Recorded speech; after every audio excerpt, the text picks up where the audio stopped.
எண்களுக்கு இடையே உள்ள தர்க்கவியல் தொடர்பை கொண்டு விடுபட்ட எண்ணை கண்டுபிடிக்க. கொடுக்கப்பட்ட எண்களை கவனிங்க. முதல் படத்துல மொத்தம் நமக்கு 5 எண்கள் கொடுத்திருக்காங்க. இதுல சுற்றியுள்ள 4 எண்களை பயன்படுத்தி நடுவுல இருக்கிற 5வது எண்ணை உருவாக்கலாம்.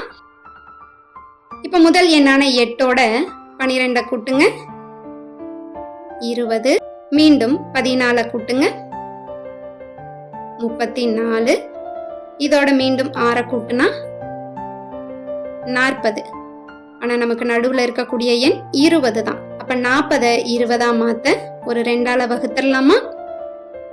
அப்ப இந்த இடத்துல நம்ம எடுத்துக்கிட்ட அமைப்பு சுற்றியுள்ள எண்களை கூட்டி 2ஆல வகுத்துடுறோம். அப்ப இதே அமைப்பு 2வது படத்துக்கும் பொருந்துமான்னு பார்க்கலாம்.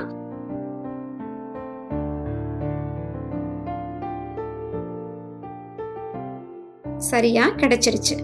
அப்ப இதே அமைப்பை 3வது படத்துக்கும் பயன்படுத்திக்கலாம். 12ஓட 34 கூட்டுனா 46.